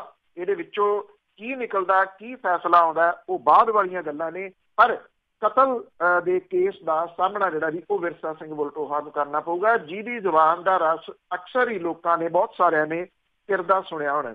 ਬਹੁਤ ਰਸ ਘੇਰਦੇ ਆ ਜੀ। ਤੇ ਅੱਗੇ ਆਪਾਂ ਬਾਈਬਲ ਕਲਾ ਗੋਲੀकांड ਦੀ ਉਸ ਮਾਮਲੇ ਦੀ ਕੱਲ ਗੱਲ ਕੀਤੀ ਸੀ, ਉਸ ਦਾ ਕੀ ਬਣਿਆ? ਜੀ ਇਹਦੀ ਬਹਿਸ ਜਿਹੜੀ ਹੈ ਜੀ ਉਹ ਮੁਕੰਮਲ ਹੋ ਗਈ ਅਦਾਲਤ ਦੇ ਵਿੱਚ। ਜਿਹੜੇ ਪੁਲਿਸ ਵਾਲੇ ਗਏ ਸੀਗੇ ਜੀ ਅਗਾਊਂ ਜ਼ਮਾਨਤਾਂ ਲੈਣ ਦੇ ਵਾਸਤੇ, ਲੰਬੀ ਬਹਿਸ ਜਿਹੜੀ ਜੀ ਉਹ ਚੱਲੀ ਇਸ ਅਰਜ਼ੀ ਦੇ ਉੱਤੇ। ਦੋਵਾਂ ਧਿਰਾਂ ਦੀ ਬਹਿਸ ਤੋਂ ਬਾਅਦ ਜਿਹੜੇ ਜੱਜ ਸਾਹਿਬ ਨੇ ਉਹਨਾਂ ਨੇ ਜ਼ਮਾਨਤ ਦੀਆਂ ਅਰਜ਼ੀਆਂ ਦਾ ਫੈਸਲਾ ਰਾਖਵਾਂ ਰੱਖ ਲਿਆ। ਅੱਜ ਮਿੱਤਰਵਾਰ ਨੂੰ ਜਿਹੜਾ ਜੀ ਇਹ ਫੈਸਲਾ ਜਿਹੜਾ ਜੀ ਉਹ ਸੰਭਾਵੀ ਰੂਪ ਦੇ ਵਿੱਚ ਸੁਣਾਇਆ ਜਾਊਗਾ। SP ਬਿਕਰਮਜੀਤ, ਇੰਸਪੈਕਟਰ ਪ੍ਰਦੀਪ ਸਿੰਘ ਤੇ ਬਾਜਾਖਾਨਾ ਦੇ ਸਾਬਕਾ SHO ਅਮਰਜੀਤ ਸਿੰਘ ਕੁਲਾਰ ਨੇ ਆਪਣੀ ਗ੍ਰਿਫਤਾਰੀ ਦਾ ਖਦਸ਼ਾ ਜ਼ਾਹਰ ਕਰਦਿਆਂ ਹੋਇਆਂ ਅਗਾਊਂ ਜ਼ਮਾਨਤ ਜਿਹੜੀ ਹੈ ਜੀ ਉਹ ਮੰਗੀ ਸੀਗੀ। SP ਬਿਕਰਮਜੀਤ ਸਿੰਘ ਨੇ ਅੱਜ ਸੈਸ਼ਨ ਕੋਰਟ ਦੇ ਵਿੱਚ ਆਪਣਾ ਪਾਸਪੋਰਟ ਜਿਹੜਾ ਜੀ ਉਹ ਜਮ੍ਹਾਂ ਕਰਾਤਾ ਆਪਣੇ ਵਕੀਲਾਂ ਦੇ ਰਾਹੀਂ। ਉਹਨੇ ਦਾਅਵਾ ਇਹ ਕਿਹਾ ਜੀ ਕਿ ਜਾਂਚ ਦੇ ਵਿੱਚ ਉਹ ਸ਼ਾਮਲ ਹੋਣ ਦੇ ਵਾਸਤੇ ਤਿਆਰ ਹੈ ਤੇ ਅਦਾਲਤ ਦੀ ਇਜਾਜ਼ਤ ਤੋਂ ਬਗੈਰ ਵਿਦੇਸ਼ ਨਹੀਂ ਜਾਊਗਾ। ਇਹ ਵੀ ਕਿਹਾ ਜਾ ਰਿਹਾ ਕਿ ਜਿਹੜੇ SIT ਟੀਮ ਹੈ ਉਹਦੇ ਕੋਲੇ ਆਮ ਆਦਮੀ ਪਾਰਟੀ ਦੇ ਪ੍ਰਧਾਨ ਭਗਵੰਤ ਮਾਨ ਹੋਰਾਂ ਨੂੰ ਗਵਾਹ ਦੇ ਵਜੋਂ ਜਿਹੜਾ ਜੀ ਉਹ ਤਲਬ ਕੀਤਾ ਜਾ ਸਕਦਾ। ਕਾਰਨ ਇਹਦਾ ਇਹ ਆ ਕਿ ਇੱਕ ਖੇਤਾ ਸਿੰਘ ਨਾਮ ਦੇ ਬੰਦੇ ਨੇ ਇੱਕ ਫੋਟੋ ਤੇ ਬਿਆਨ ਜਿਹੜਾ ਜੀ ਉਹ SIT ਨੂੰ ਦਿੱਤਾ। ਇਹਦੇ ਵਿੱਚ ਖੇਤਾ ਸਿੰਘ ਜਿਹੜਾ ਕਹਿੰਦਾ ਹੈ ਕਿ ਪੁਲਿਸ ਦੇ ਵੱਲੋਂ ਚਲਾਈਆਂ ਗੋਲੀਆਂ ਦੇ ਖਾਲੀ ਖੋਲ ਜਿਹੜੇ ਉਹਨੇ ਵਿਖਾਏ ਸੀਗੇ, ਬਹੁਤ ਸਾਰੇ ਖੋਲ ਸੀਗੇ।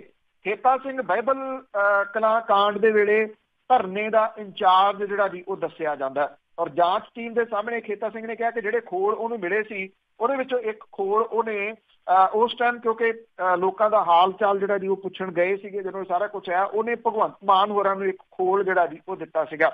ਇੱਕ ਜਿਹੜਾ ਜੀ ਗਵਾਹ ਬਲਰਾਜ ਸਿੰਘ ਦਾ ਨਾਮ ਜਿਹੜਾ ਜੀ ਉਹ SIT ਦੇ ਸਾਹਮਣੇ ਪੇਸ਼ ਹੋਇਆ, ਉਹਨੇ ਬਾਈਬਲ ਕਲਾ ਕਾਂਡ ਦੇ ਵਿੱਚ ਆਪਣੇ ਬਿਆਨ ਜਿਹੜੇ ਆ ਜੀ ਉਹ ਦਰਜ ਕਰਾਏ ਆ। ਇਹ ਵੀ ਕਿਹਾ ਗਿਆ ਜੀ ਕਿ ਅਦਾਲਤ ਦੇ ਸਾਹਮਣੇ ਜਿਹੜਾ ਸੀਗਾ ਜੀ SIT ਦੇ ਮੈਂਬਰ ਸਤਿੰਦਰਪਾਲ ਸਿੰਘ ਹੋਰਾਂ ਨੇ ਜਿਹੜਾ ਜੀ ਆਪਣਾ ਪੱਖ ਰੱਖਿਆ। ਉਹਨਾਂ ਨੇ ਕਿਹਾ ਕਿ ਟੀਮ ਨਿਰਪੱਖ ਤਰੀਕੇ ਦੇ ਨਾਲ ਤੱਥਾਂ ਦੇ ਆਧਾਰ ਦੇ ਉੱਤੇ ਜਿਹੜੀ ਜੀ ਉਹ ਪੜਤਾਲ ਕਰ ਰਹੀ ਹੈ। ਹਰ ਸੰਬੰਧਿਤ ਗਵਾਹਾਂ ਤੇ ਤੱਥਾਂ ਦੀ ਘੋਖ ਜਿਹੜੀ ਹੈ ਜੀ ਉਹ ਕੀਤੀ ਜਾ ਰਹੀ ਹੈ। ਹੁਣ ਜਿਹੜਾ ਜੀ ਅੱਜ ਅਦਾਲਤ ਦਾ ਫੈਸਲਾ ਜਿਹੜਾ ਉਹ ਆਊਗਾ, ਇਹ ਅਦਾਲਤ ਦਾ ਫੈਸਲਾ ਕੀ ਆਉਂਦਾ ਆ ਕੁਛ ਕਿਹਾ ਨਹੀਂ ਜਾ ਸਕਦਾ, ਪਰ ਇੰਨਾ ਜ਼ਰੂਰ ਹੈ ਕਿ SIT ਦਾ ਪੱਖ ਜਿਹੜਾ ਜੀ ਉਹ ਬੜਾ ਮਜ਼ਬੂਤ ਹੈ ਇਸ ਮਾਮਲੇ ਦੇ ਵਿੱਚ। ਨਾ ਸਿਰਫ SIT ਦਾ ਪੱਖ ਬਲਕਿ ਇਹਦੇ ਵਿੱਚ ਜਿਹੜੇ ਕ੍ਰਿਸ਼ਨ ਭਗਵਾਨ ਸਿੰਘ ਹੋਰੀ ਨੇ ਉਹਨਾਂ ਦਾ ਬੇਟਾ ਵੀ ਇੱਕ ਅਹਿਮ ਧਿਰ ਦੇ ਵਜੋਂ ਜਿਹੜਾ ਜੀ ਉਹ ਸ਼ਾਮਲ ਹੈ, ਜਿਹਨੇ ਇਹ ਗੱਲ ਕਹੀ ਹੈ ਕਿ ਇਹਨਾਂ ਦੀ ਜ਼ਮਾਨਤ ਜਿਹੜੀ ਹੈ ਜੀ ਉਹ ਰੱਦ ਹੋਣੀ ਚਾਹੀਦੀ ਹੈ। ਕਿਉਂਕਿ ਪੁਲਿਸ ਨੇ ਜਦੋਂ ਚਰਨਜੀਤ ਸ਼ਰਮਾ ਨੂੰ ਗ੍ਰਿਫਤਾਰ ਕੀਤਾ ਤਾਂ SIT ਨੇ ਇਹ ਗੱਲ ਆਖੀ ਸੀ ਕਿ ਉਹ ਵਿਦੇਸ਼ ਭੱਜਣ ਦੀ ਤਾਕ ਦੇ ਵਿੱਚ ਸੀਗਾ, ਜਿਹਦੇ ਕਰਕੇ ਪਾਸਪੋਰਟ ਜਿਹੜਾ ਜੀ ਉਹ ਬਿਕਰਮਜੀਤ ਸਿੰਘ ਨੇ ਜਿਹੜਾ ਉਹ ਲਾਇਆ। ਇਸ ਕਰਕੇ ਚਾਂਸਸ ਜਿਹੜੇ ਆ ਜੀ ਉਹ ਘੱਟ ਹੈ ਕਿ ਇਹਨਾਂ ਨੂੰ ਐਂਟੀਸਪੇਟਰੀ ਇਸ ਮਾਮਲੇ ਦੇ ਵਿੱਚ ਜਿਹੜੀ ਹੈ ਜੀ ਉਹ ਮਿਲ ਸਕਦੀ ਹੈ। ਜੇ ਐਂਟੀਸਪੇਟਰੀ ਮਿਲਦੀ ਆ ਤਾਂ ਵੇਖਣਾ ਇਹ ਹੋਊਗਾ ਜੀ ਕਿ ਉਹਦੇ ਉੱਤੇ ਕੰਡੀਸ਼ਨ ਜਿਹੜੀਆਂ ਜੀ ਉਹ ਕੀ ਲੱਗਦੀਆਂ ਨੇ। ਅੱਜ ਇਹ ਫੈਸਲਾ ਆ ਜਾਊਗਾ, ਪੂਰੀ ਉਮੀਦ ਹੈ ਜੀ।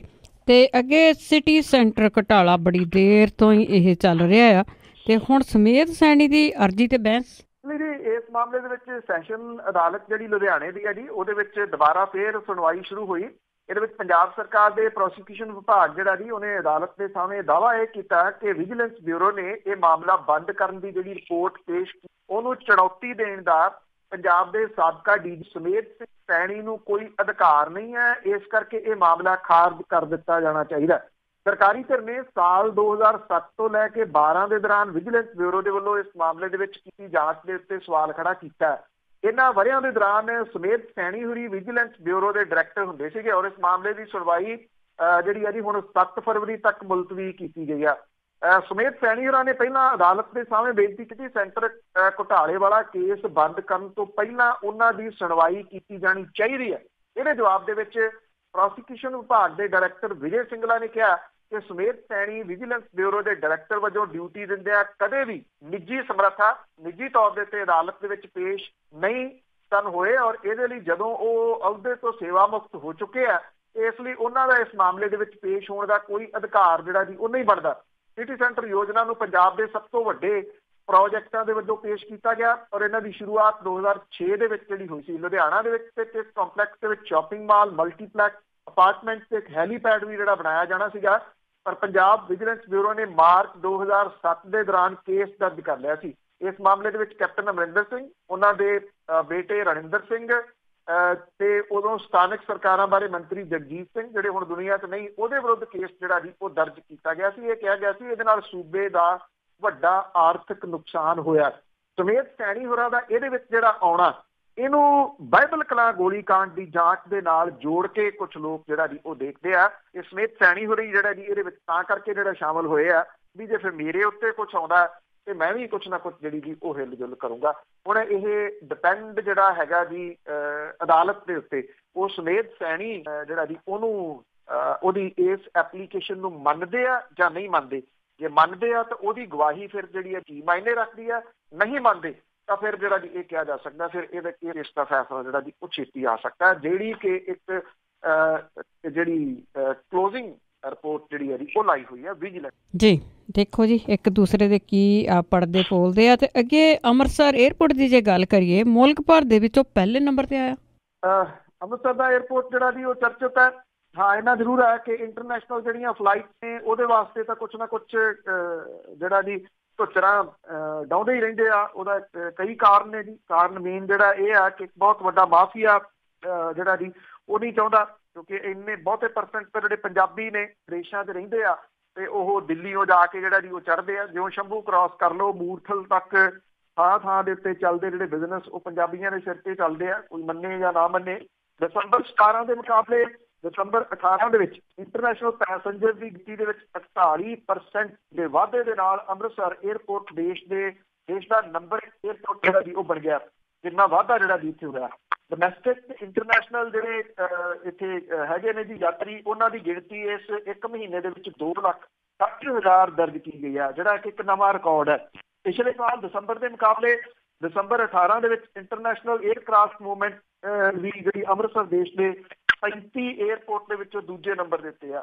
ਏਅਰਪੋਰਟ ਅਥਾਰਟੀ ਆਫ ਇੰਡੀਆ ਦੇ ਅੰਕੜੇ ਉਹਨਾਂ ਦੇ ਮੁਤਾਬਕ ਅੰਮ੍ਰਿਤਸਰ ਤੋਂ ਬਾਅਦ ਦੂਜਾ ਸਥਾਨ ਪੁਣੇ ਦਾ ਹੈ ਜੀ ਜਿੱਥੇ ਇੰਟਰਨੈਸ਼ਨਲ ਪੈਸੇਂਜਰ ਦੀ ਗਿਣਤੀ 40.2% ਜਿਹੜੀ ਹੈ ਜੀ ਉਹ ਵਧੀ ਹੈ। ਜੇ ਆਪਾਂ ਗੱਲ ਕਰੀਏ ਜੀ ਦਸੰਬਰ 17 ਤੋਂ ਲੈ ਕੇ ਦਸੰਬਰ 18 ਤੱਕ ਅੰਮ੍ਰਿਤਸਰ ਦੇ ਏਅਰਪੋਰਟ ਜਿਹੜਾ ਜੀ ਉੱਥੇ 48% ਇੰਟਰਨੈਸ਼ਨਲ ਜਿਹੜੇ ਪੈਸੇਂਜਰ ਵਧੇ ਆ। ਪੁਣੇ ਦੇ ਵਿੱਚ 40.2%, ਗਇਆ ਦੇ ਵਿੱਚ 39%, 8%, ਵਾਰਾਣਸੀ ਦੇ ਵਿੱਚ 32.1% ਤੇ ਅਹਿਮਦਾਬਾਦ ਦੇ ਵਿੱਚ 30.9% ਜਿਹੜੇ ਆ ਜੀ ਉਹ ਵਧੇ ਆ। 19 ਦੇ ਵਿੱਚ ਕਈ ਜਿਹੜੀਆਂ ਨੈਸ਼ਨਲ ਤੇ ਇੰਟਰਨੈਸ਼ਨਲ ਜਿਹੜੀਆਂ ਦੀ ਫਲਾਈਟਸ ਆ ਉਹ ਸੰਭਾਵਨਾ ਉਹਦੀ ਹੈਗੀ ਹੈ ਜੀ। ਅੰਮ੍ਰਿਤਸਰ ਨੂੰ 3 ਜਿਹੜੀਆਂ ਫਲਾਈਟਸ ਨੇ ਪਟਨਾ, ਜੈਪੁਰ ਤੇ ਕੋਲਕਾਤਾ ਦੀ ਜਿਹੜੀਆਂ ਦੀ ਉਹ ਮਿਲੀਆਂ ਨੇ।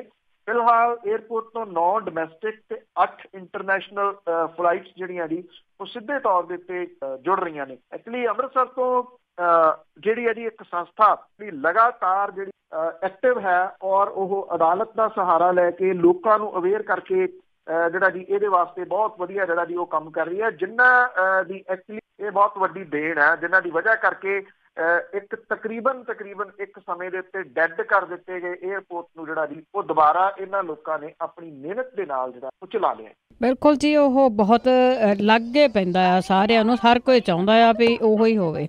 ਬਹੁਤ ਬਹੁਤ ਧੰਨਵਾਦ ਬਲਤੇਜ ਪੰਨੂ ਜੀ। ਮਿਹਰਬਾਨੀ ਜੀ, ਧੰਨਵਾਦ ਜੀ, ਸਤਿ ਸ਼੍ਰੀ ਅਕਾਲ ਜੀ। ਤੇ ਸਰੋਤੇ ਸਨ ਬਲਤੇਜ ਪੰਨੂ ਜੀ, ਸਾਡੇ ਨਾਲ ਜੁੜਦੇ ਨੇ, ਕਰਦੇ ਨੇ ਖਬਰਾਂ। ਇਸੇ ਦੇ ਨਾਲ ਸਾਡਾ ਅੱਜ ਦਾ ਬੁਲਟਨ ਇੱਥੇ ਹੀ ਸਮਾਪਤ। ਹੁਣ ਬਲਵਿੰਦਰ ਕੌਰ ਵੱਲੋਂ ਆਪ ਸਭ ਨੂੰ ਹੀ ਪਿਆਰ ਭਰੀ ਸਤਿ ਸ਼੍ਰੀ ਅਕਾਲ।